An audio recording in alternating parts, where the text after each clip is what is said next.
Hi. There she is. Hi. There she is. She still has that contagious smile. Love it. Love it. You There know, he I is. was I was really woo! Hnatow. Hi. We're I was I have like 3 pictures of us from Mexico and I was trying to put it in the background, but then I like bobbed and weaved in between our photos, so I just decided to awesome. nix it and just do the background. Honestly, I think the only photo I have from that vacation is you and I laying in the pool locking legs in our floaties. That's great. Well, I also have a picture from Drum Bar too. That's true. Yeah. We went out like once. Yeah. We did. You wore fancy tennis shoes. I always wear fancy tennis shoes. I honestly feel like I'm the gayest. I shouldn't say the gayest. I'm like the gay version of Tommy Troy, I feel like at times. What would I be? I would be Tommy's female version. I mean, Air Force. I'm an Air Force I feel like One kind of we're gal. we're all just versions of Tommy Troy. Yeah, right. You're the female version, and I'm the gay version. Great. Love it. Where's your background at, Steven? What? Steve. At your office, Steven? Yeah, we have a home office. It's a partner's desk. And so this is Ken's side of the table. And then Ooh, that's so nice. Well, so I had to work a year without an office. And so I had like a conference table put in my home office. So if I needed to meet clients at home, I could. Essentially like I'm a nester. I'm the only person I feel like with all this COVID stuff where people don't have to leave the house. I'm like, I'm good. I've had a couple of people say that, like, I'm completely fine with this. Yeah. Like, I was telling someone today, I'm like, go for a walk, like, get outside. But, like, I'm a Taurus, so I'm a nester by nature and a creature of comfort. And so it hasn't been that, like, of an issue for me. Cool. Sarah, you can't hear anything. It's got to be an audio setting. Hold on, let me tell her. She can't hear anything. It is an audio setting. You might need to unmute. Erin Mandel in the hizzo. Hey, yo. It's D-Hike. Yo, what up, D-Hike? How are you, girl? Yo, you looking fly in your laddie's hat? You looking fresh. You actually showered today. That ain't fair. I mean, I showered. I blow dried my hair. I'm wearing color. You guys look good. Yeah. I love the Lottie's hat. I do too. Don't start with me, Hnatow. I know where you live, boy. I said I love it. I didn't say I did love it. I said I love it. Thank you. All right. That's a Wisco disco holler there. This Dennis. is totally ghetto, but I have to make a quick call to a client. But I was coming on, and I'm going to be listening to you guys and not the client. Cool. Perfect. lead with confidence, Mike. Don't tell anybody. Yeah. I will mute myself, though, unlike some of the folks in some of these meetings we had. Because you know what? I'm gonna mute you for you right now. I'm gonna mute you. You know, that's gas. You're gone. All right. All right, guys, it's new. It's new. And we are gonna get started. We have 2 rock stars today that are gonna be leading our lunch and learn about blocking out the noise while they run powerful businesses. So 2 great friends of ours, 2 great friends of our industries, and two great friends of each other. So Erin Mandel, wave Erin, awesome. Erin Mandel has been in the business for 15 years. Her average production's right around a cool 40 million per year. So she's doing a ton of business, which is awesome. Right now she's wrapping up a development at the Arlington. That's going really well, and she's expecting an offer, right? A virtual offer of over $1 million. So that's encouraging you for us all to know. That's awesome. Thanks for sharing. And Erin is recently fell in love and got married. Married a couple of kids, a 14 and 16-year-old. So awesome, Erin. We can't wait for you to drop some knowledge on us. So, and then our main man over there, Steven Hnatow. right? In his home office that looks like a scene from a movie, from a cigar shop or something. Looks pretty good. Yes, I'm waiting for that glass of bourbon Yeah, to glass join of I us. have my Trento. So, Stephen Zimmerman, and Stephen's with Keller Williams, Chicago Lakeview. He's been around for 13 years in the business. His average production is roughly about 20 million. Cool, 20 million as well. Good thing to know about Stephen right now that he shared with me is for all you moms on the call, he's Totally true. on as the working mother. As he leaves two new children at 2.5 and 4.5-year-old, two boys.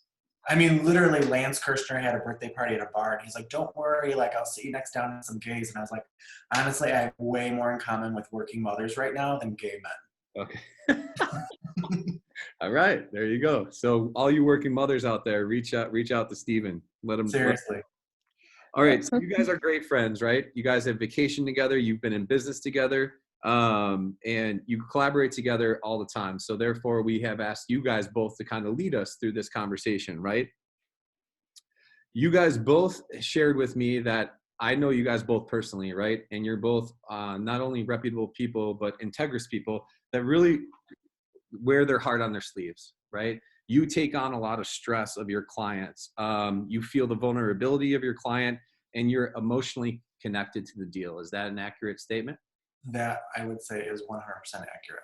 Okay, so Erin, I'm going to start with you. Give us some examples here of, you know, how this looks in your world. Like when you're emotionally connected to these clients and feeling their vulnerability and their anxiety. How does that look in your world, and how do you deal with that? Okay, so I think that anybody that knows me knows that I say I have to feel the deal.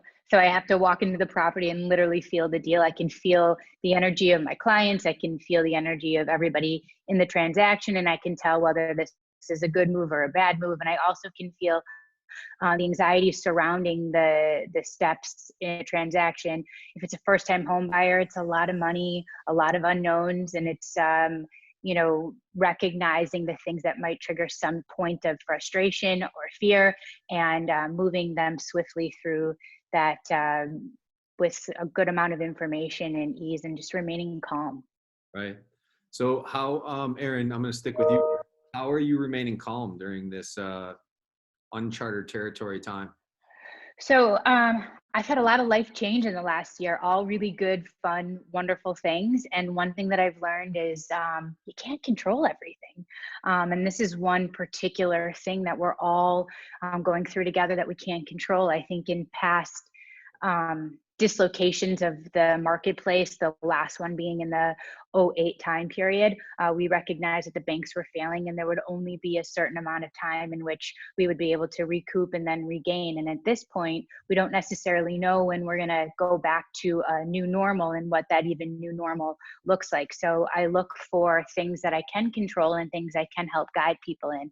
Something that you and I touched on briefly was a resurgence of a lot of millennial first-time home purchasing. And I'm really trying to focus on those positive things and ways in which I can guide people in making smart decisions with their money right now. That's awesome. So that's great. So you're acting as an advisor, and Stephen, that's what you and I talked about as well with Erin, right? Is really kind of the example that you gave when you're taking on the anxiety and kind of trying to, you know, block out the noise, is you're really acting as a financial advisor to your client. So walk us through that. So we were talking earlier that, and even though you have this pandemic going on right now, I think everyone can acknowledge that last year we all started to feel the shift. Some of us actually started feeling it maybe a year prior. So I would say fall, summer of last year, I reached out to a lot of individuals that it's not so much that they had multi-units, because I definitely have clients that have investment properties that are standalone structures, but individuals that had been renting out their condo. They went to the East Coast or the West Coast, and you know, they were holding on, just waiting to see like more appreciation before they sold. Once I started seeing that shift where you know, Tommy and I have had conversations about this, where the market kind of started stabilizing, it wasn't appreciating at a rapid pace, I essentially treated my role more as like a financial advisor. Like, yes, I am an emotional individual. I hold an individual's hand, sometimes physically, sometimes fundamentally throughout the process. But I also need to understand that I have a fiduciary duty to my clients as well. So I started actively reaching out to people saying, hey, I feel like you might be able to make more money by taking the equity out of this asset right now, selling it, and then investing it elsewhere. That's great. Thanks, Stephen. So you guys have both said to me that how you approach this business and how you guys approach your clients is you do not look at them as dollar amounts, right? You don't look at as the commission. You look at it as the relationship. So has that been always something how you guys have approached this business, or where did that come from, and how do you maintain that? So the funny thing is I never realized I did it until someone pointed it out to me. It was essentially a paralegal years ago paid me one of the best compliments I've had in my career, where she said, what I love about you, and this is coming from someone who's not a client, who is just actively observing me in my day-to-day. She said, what I love about you is that you never look at your client as if they have a dollar sign over their head. You are looking at the individual as who they are. And I truly believe that I'm trying to guide someone as if I was that individual. Like I'm operating how I would want someone to treat me. And Stephen, having that mindset, how has that impacted your business? And like what are the, what's the overall theme with your clients and you? Like, what's that relationship like? What's interesting is and I think there was a point in time when I was at App Properties where Mandel, myself, and Landon Harper were used as, do you remember this, Erin? Where we were put as examples on this stage of, I think, our growth. Yes, exactly. And so my business, I think over the course of 3 or 4 years doubled each year. And so the interesting thing for me is, again, I'm just kind of in the day-to-day of helping people. And so there's a lot of times where I'm not even aware of my growth because it's never been my focus. But what's interesting is I've realized that any success I've had is because I'm never focused on the dollar. I'm focused on helping someone. And so I think everyone understands that, everyone acknowledges it, and it kind of attracts people to you. So personal attraction. Yeah. Erin, what would you say to that? You don't look at, I know that personally about you, right? You always look at the relationship. You're always in this for the person, right? So how has that impacted your business? I do come from a place of whatever is best for the client. I think one deal that we were talking about this week, I have a repeat client. She's been, maybe we've done 6 or 7 transactions together. I've rented some of her homes out. And this particular property in the South Loop, we listed slightly below the last comp in the South Loop. We were in multiples last week, which is extraordinary given the times we're in. And the highest and best didn't even come close to the list price. And she asked me what my advice is. And I said, don't take the deals. And she said, are you like the anti-broker? And I said, that's why you hired me. Because the reality is I don't actually know if this is possibly this must be just a symptom of the market, right? It's not a symptom of the value of her property. And I think if this is a point in her life where she doesn't necessarily need the equity, but she wants to get every dollar that she put into the property, this is just not, the market has shown what they're willing to bear. And we may be able to get something closer in June or July when we start to be able to, feel and touch people again. So honesty and integrity is, you're approaching each of them with honesty and integrity. And, I know you said on the call earlier is you would never advise, right, somebody to do something that you wouldn't do personally, correct? Well, right. And here's the thing, the last dislocation of the marketplace, I sold 241 units 13 times over for one developer, and people were losing their earnest money left and right. And they were watching their 401ks, disappear. And it was one of the scarier times. I was really young. And it's before I started in brokerage and I think that what I learned is I'll never put somebody in a deal that I can't get them out of in the same year without absolutely making what they put into it, because I just never want that type of fear to be in somebody's eyes ever again. That's awesome. Erin, you're living in the development world right now, right? I am. You're kind of leading at the Arlington. How is that going for you right now? And what's the overall theme there in the development world? So this was a really interesting project because it was a historical landmarked development with 8 units, and we sold 7 off paper. One unit we did not close because they had some financial issues. And so I have 2 units remaining, and I've actually been able to sell one and come close to what I think will be an offer just based on virtual discussion. I mean, a lot of people talk about the luxury market. Something over $1 million is not moving, especially in the Lincoln Park area. We talked a little bit about how people are shifting in terms of 6,000 square foot home living and moving into smaller space and micro units, and millennial age demographics maybe starting to want to enjoy some roots given the pandemic that's happening. So I'm seeing a lot of shifts. Yeah, I mean, you're seeing, and Stephen, you could talk to this. I know you can talk to this as well. We're seeing an uptick in the millennial buyers, right? Correct? Yeah. Why? I mean, I've put together, you know, two deals in the last week of move up buyers, first time to move up, and move up, I mean, 250 to 300,000. Stephen, why do you think that is? Why do you think that we're seeing more of, people looking at more efficient spaces and the price points? These luxury 6,000 square foot homes in Lincoln Park are sitting on the market, right? Why do you think that is? What do you think is driving that? What's interesting is Erin has her development on Arlington. I had a $2 million vintage,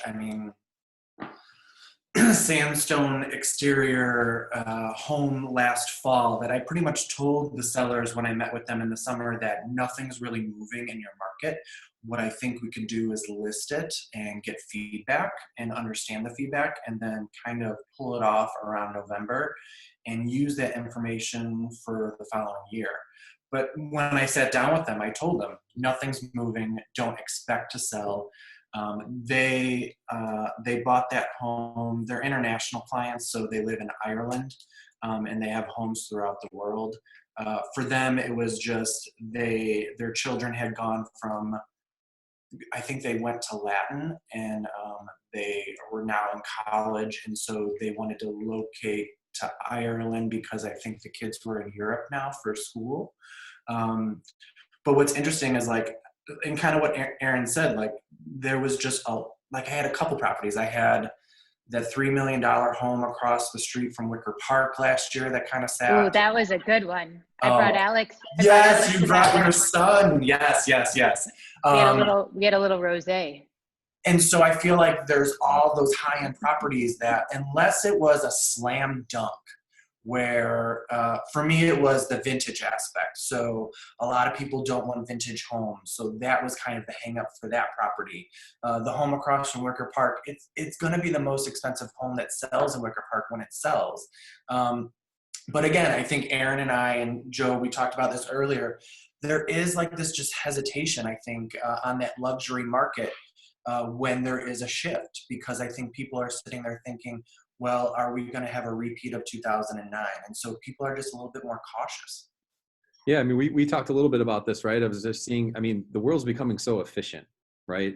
And at the end of the day, it's do they need all this square footage? Do they want to heat it, paint it, furnish it, right? The in it, right? People are starting to become more realistic of saying, hey, listen, if I just have a really nice kitchen and a family room off of that kitchen with a nice backyard, I might be all right, right? So that's kind of what we're seeing there. So, all right, let's talk about personal. Okay, so you guys are close friends. You guys talk a lot and things like that. We know that, again, you said earlier, you wear your hearts on your sleeve and you guys deal with a lot of emotion. You take on a lot of anxiety for your clients. So in this current crisis that we're in, that has nothing to do really with financial, it's just a crisis, it's an emotional crisis, right? How are you guys dealing, helping each other, and how are you guys dealing with this personally? Erin, you want to take this? Sure. Okay. So, well, two things. One is a fun fact about Hnatow and I is that sometimes around 11 o'clock, maybe 1 to 3 times a week, we speak fluently in song. So we will trade. We're both on title, and we'll both trade like jam after jam of how we're feeling in that moment. And there might not be any conversation. It will just be like from one song to the next, one genre. And I think that, you know, as like extroverted introverts, I think we would both categorize ourselves as such.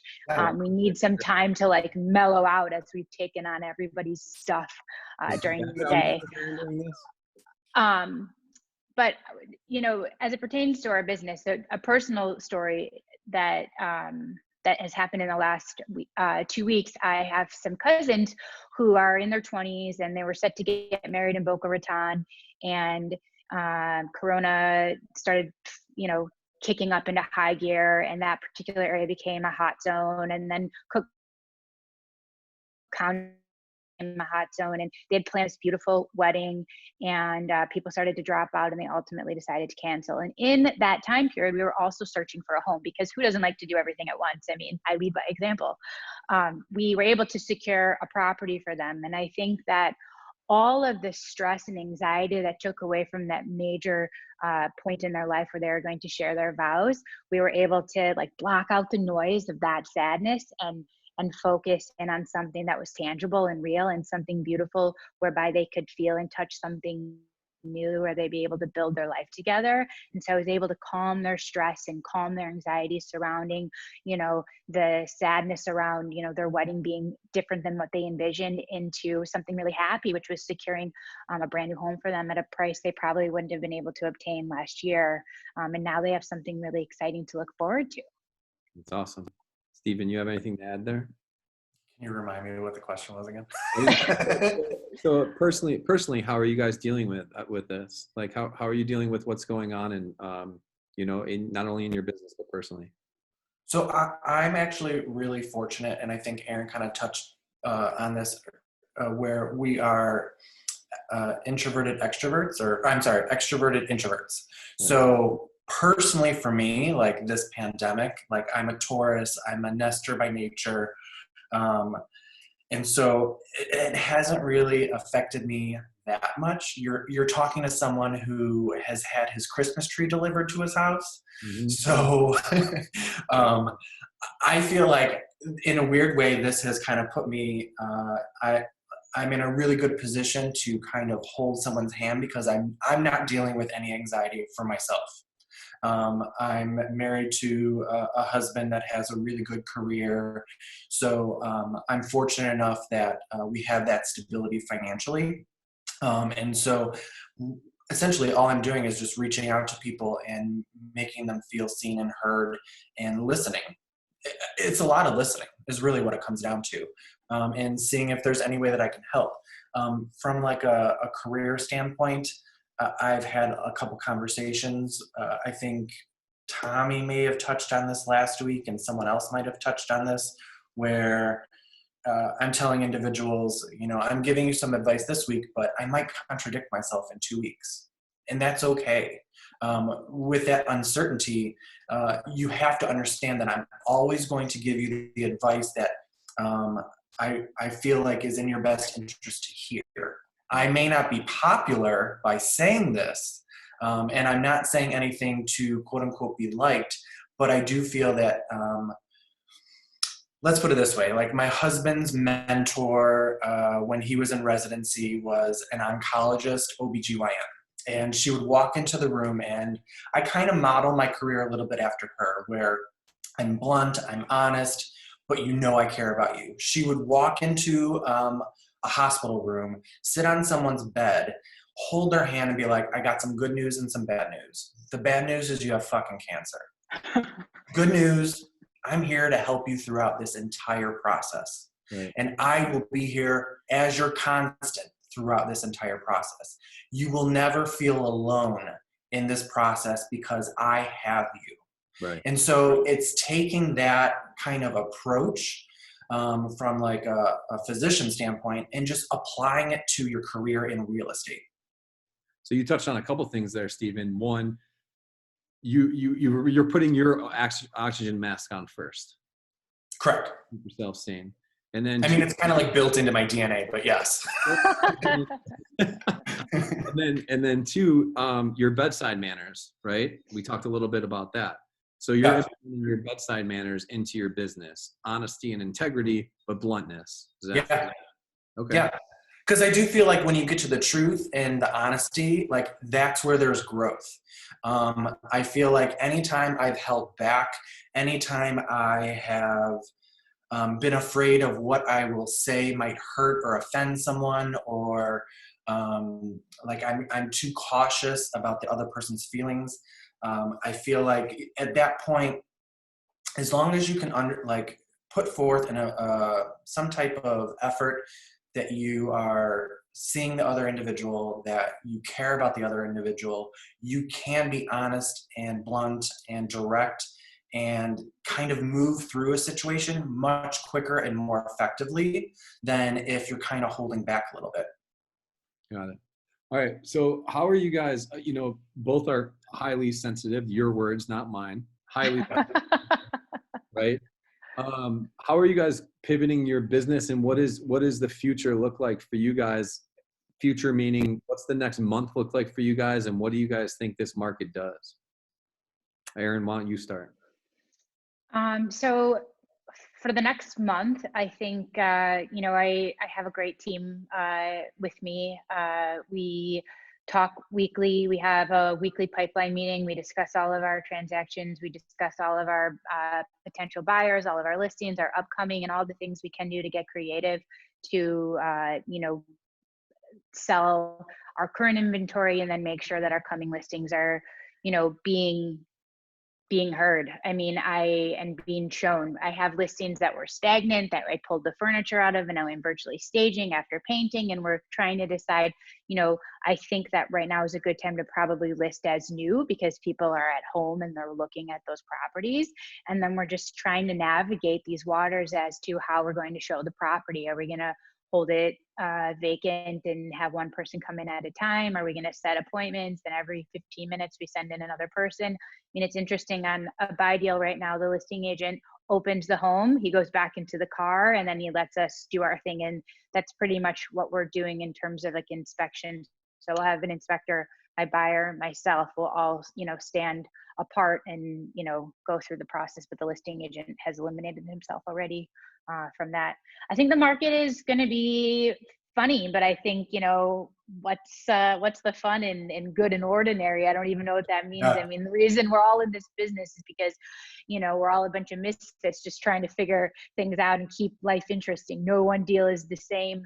No one person is the same. No stack or one tier in a building is the same. And the cool part about our business is that we get to solve problems and not necessarily in the same way every day. So I think it's just a new fun challenge for us to be able to find solutions and keep it fun and interesting and light, and then also just cooperate, right? Because what we're going to see now is the market's going to shift and we're going to become a buyer's market. So what was a building where we had one unit in a stack of 20, we're going to have 4 or 5. So agency is really going to start to matter, right? Because if we're all priced at $350 and the listing agent in the past has not been the nicest person, you might want to holler at the person a floor above or a floor below, and that's just the reality of what we're dealing with. So kindness, it's honey. Honey goes a long way, man. Completely. For the past several years, after every deal, we would send a thank you card with a gift card to the cooperating broker. And I feel like it's that for the past 5 years, we've done that. And I feel like in times like this, it's those efforts of the past that you're going to reap what you sow.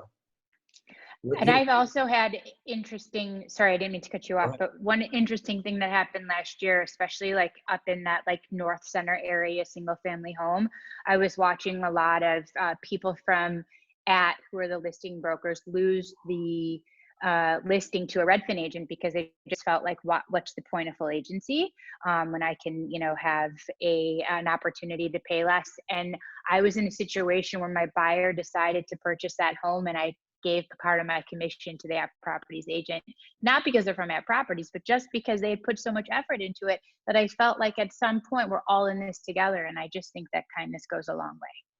Agreed. more Erin Mandels in our industry, we would be in a good place, right? You know, what do you guys think about the Chicago? Okay, so the Chicago market, there's two markets across the country that show their properties with the listing agent. It's New York, who basically does both sides of the transaction, and then Chicago. How do you think this impacts us showing properties? Hnatow? I mean, I think I mean, I've always told sellers that anyone who tells you that they're selling the property is kind of trying to sell themselves. My role as a listing agent is to turn your home into the best product that it can be. And I feel like I know when I have success, when I'm able to get a buyer comfortable in the space. And I would say, like, I know I have a good showing when I can get the buyer to sit down and talk with me. So if we're sitting on the couch in the living room and we're talking and gelling, then I know it's a good showing. I think right now we're in a position where people just aren't comfortable. They're not comfortable in their own homes, like being stuck there. They're not comfortable going out because they're worried they're going to get sick. I feel like the struggles that we have right now are just providing opportunities. So I don't think that we're going to be able to make someone comfortable in the space, but we can do our best to provide opportunities for people as they kind of move forward. I mean, the city and the suburbs are completely different. Like in the suburbs, everyone is kind of putting things on lockbox and showing it. And in a way, I feel like the city is going to have to kind of take a little bit of a lead from the suburb approach, where like I personally have had, and Ben Turbo was making fun of me yesterday because I told him that I essentially have kicked everyone out of their homes that I'm listing. So they're all staying at their second home. And his response was, I need higher price points. But like my goal is I'm gonna go to the property, I'm gonna turn on all the lights, and then I'm gonna stand there and let the people in, do their thing, ask them not to touch anything. And then when they leave, I'll go back in, turn off all the lights, and then shut the door. It's kind of giving people that space to, again, possibly feel comfortable. They will be more comfortable if I'm not in the space. Erin, what about I you? mean, I handy. echo that. Yeah, you echo Yeah, it? no, I mean, like, look, I think that no buyer walks into a showing with the listing agent there and says, I can't wait to pay full price, or like, this place totally sucks, or whatever it may be, right? Like if I'm bobbing, like, I don't know, look, I'm serious, but I'm fun, and I try to keep it light. So, I mean, like, I'm a big hip hop music person. I've been doing the kid and play kick a lot lately because we can't really hug, or I don't know, the elbow thing got tired. Plus you like cough into there, so it just gets weird.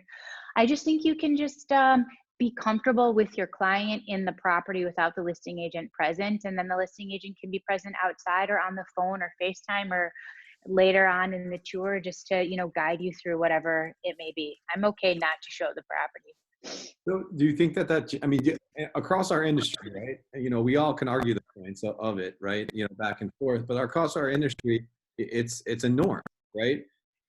What about that being changed? What do you think needs to happen for that? If you guys feel strongly about it, right? And I do too as well, right?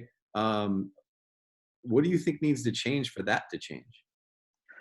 Well, I think that there's an expectation from a seller of, you know, at this particular fee that I'm paying you, because this has been a hot topic, right? Difference in fees, variations of what brokerage generally means. I mean, people don't really know what we do until they get into it, right? I mean, I think Joel Holland once told me that there are like 250 steps to a transaction. He might have like calculated that spot on. That may or may not be correct. And no seller's really thinking about that. They're just thinking about the value add. Erin, I want you present. I don't want someone else there present. I don't want one of your team members there. I want you to be selling my product. I want you to be able to, you know, present things. And it may or may not be advantageous to the seller. And I think it's just setting the expectation up front. Because sometimes when I'm present for something, the buyer's agent might think that there's something wrong with the property. Like, why is Erin here? I mean, it's just sometimes it's an adverse type of a reaction. And I think being honest with the seller as to why we run things the way we do, I think they just trust in our word. We just have to make it viable. So it's all how you present it, right? Yeah, it's all about expectation and the process and how we, navigate through a changing time, especially now as we turn more into a buyer's market than to a seller's market.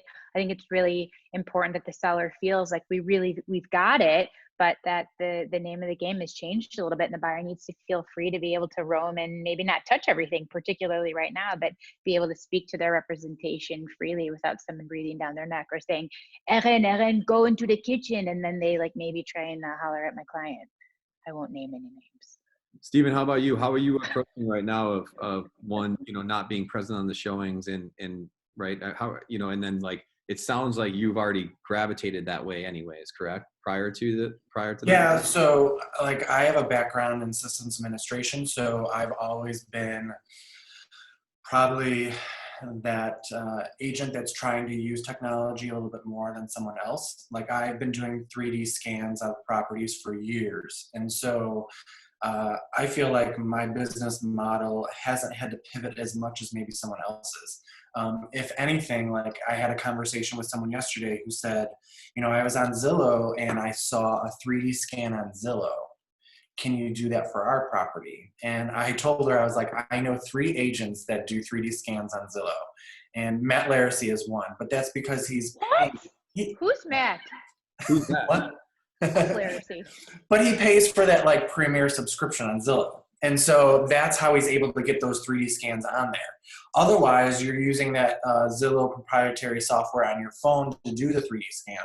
And I just don't think that scan through the proprietary Zillow software is as good as the 3D software that we currently use. So you're kind of, you're going to have to start having these conversations with your sellers of what's in their best interest and what's not.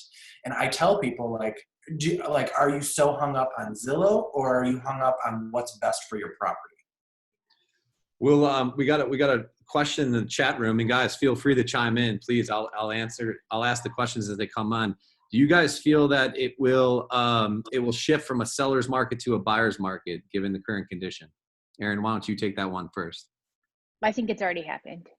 I mean, I think that we were already shifting from a seller's market to a buyer's market before all of this happened.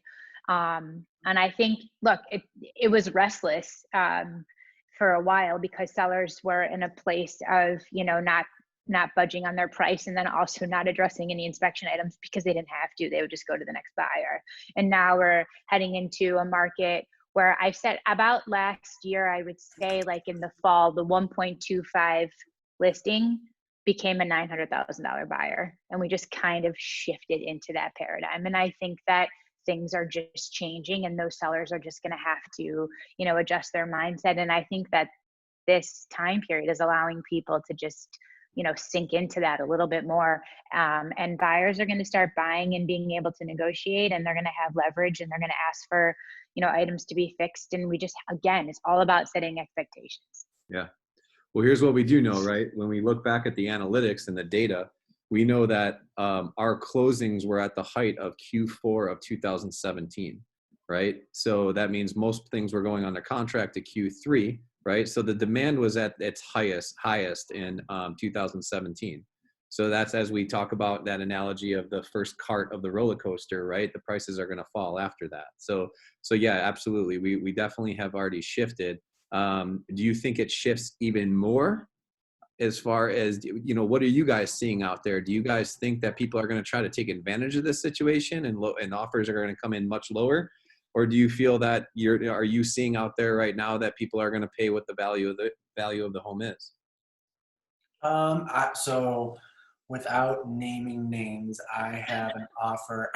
Well, I mean, I don't want to name names or the property, but I have a buyer that has an offer on a $1.6 million new construction home that's not supposed to be finished until the fall. And I mean, we're literally only coming $50,000 off of list. And that developer has 2 lots side by side, and he's just in a holding pattern. He won't negotiate. So I think there's certain things where you might have an owner-occupied property where the seller might bend a little bit based on their own wants and needs.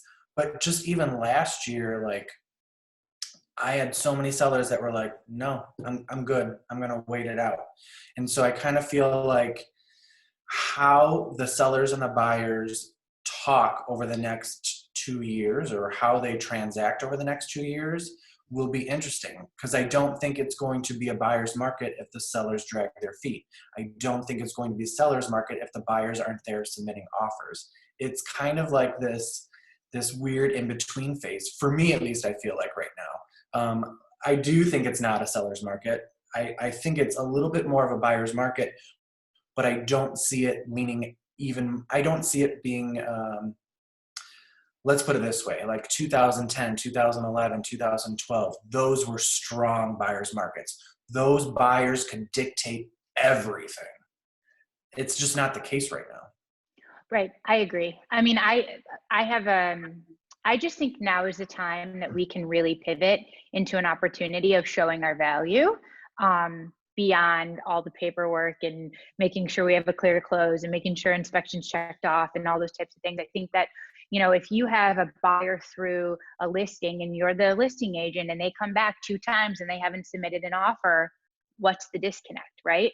I mean, if they haven't even given you any kind of offer, I think it's up to us now to go to that buyer or the buyer's agents and say, what would it take for us to, make this a reality? And I think that some of the things that I've been doing or noticing is just getting creative in terms of maybe refinishing the floor, maybe repainting the home, maybe creating an opportunity to open up the kitchen, maybe doing things that the buyer may feel was an intimidating practice or an intimidating thing to say out loud or even do post close. And now that we're having an open dialogue, they're willing to pay that price.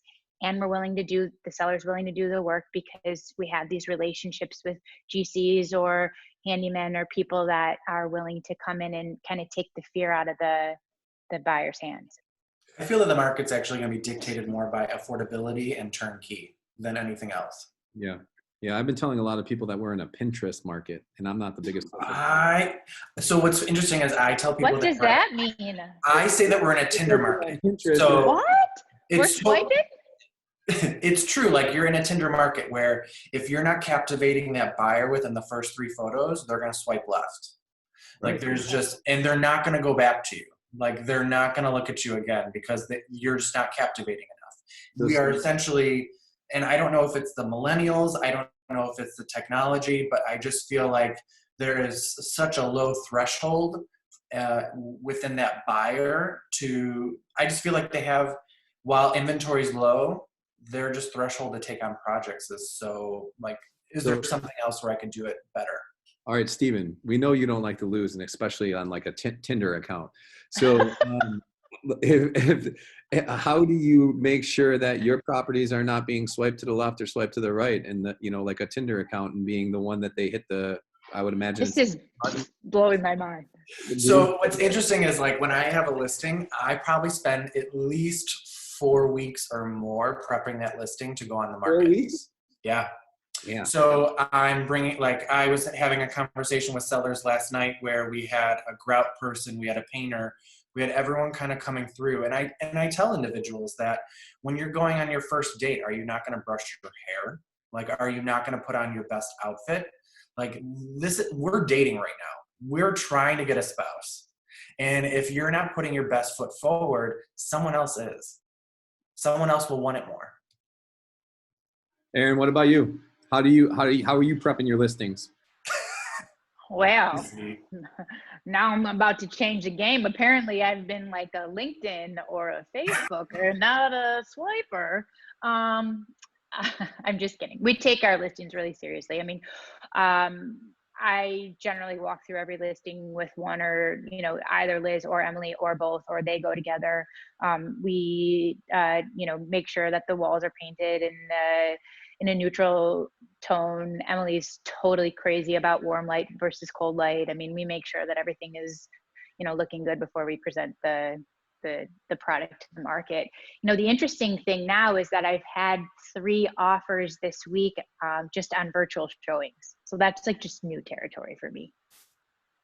like to present to the seller, hey, I have this offer on your property. The person has not been inside your property, but they are making this offer. And then how to gauge the seriousness and how far we're going to get through the transaction. Joey, will you turn that off?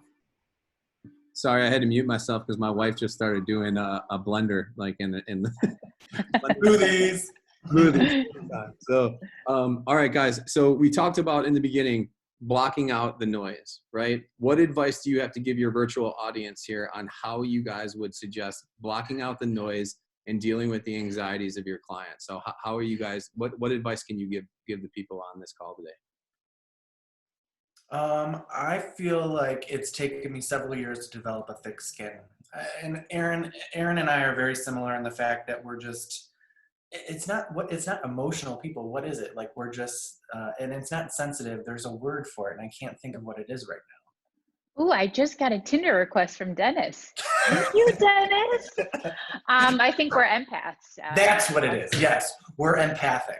And so I've had to, in order to do my job, I've had to develop a little bit thicker of a skin where I'm not taking on the anxiety of my client.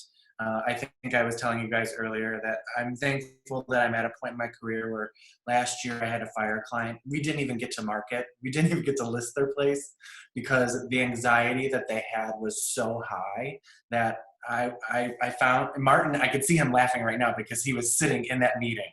And so it was just a point where I'm not able to help you. And my whole role in life and my whole role with my clients is to be of service and to help.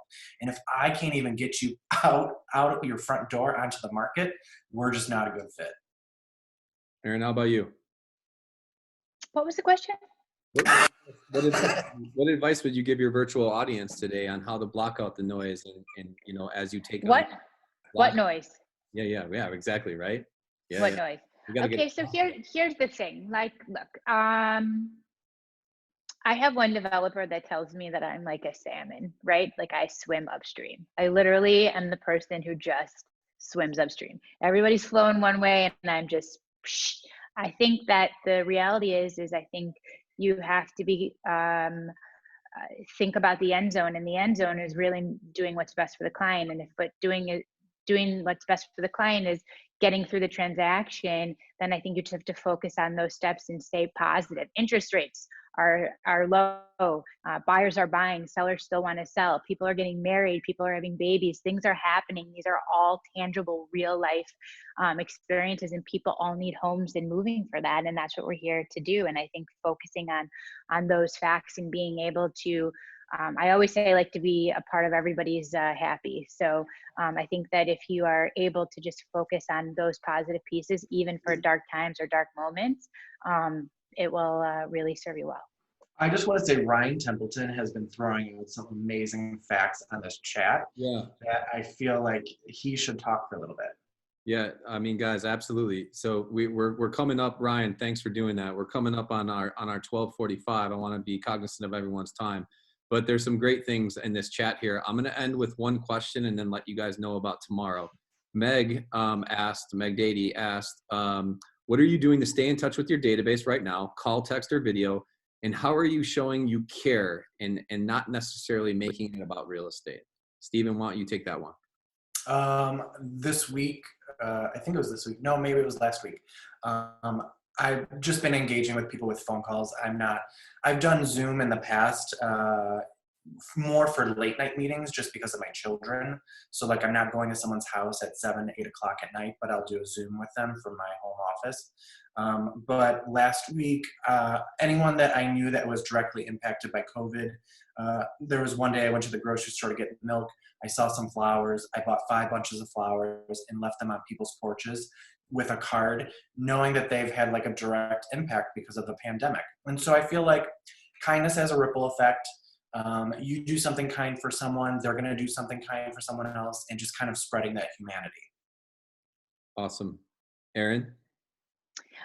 So I, as I shared a little bit earlier in this phone call, every Wednesday, I get together with my team and we have about a 4 to 6 hour meeting and we run through our entire pipeline. So I do reach out to everybody weekly, and I think it's just an imperative part of our process. I think that whether there isn't something new to share or something that I can just share about the market or just checking in on them, I think that the communication and knowing that they're top of mind is really important. And I just make it a best practice. And that's been something I've been doing for a long time.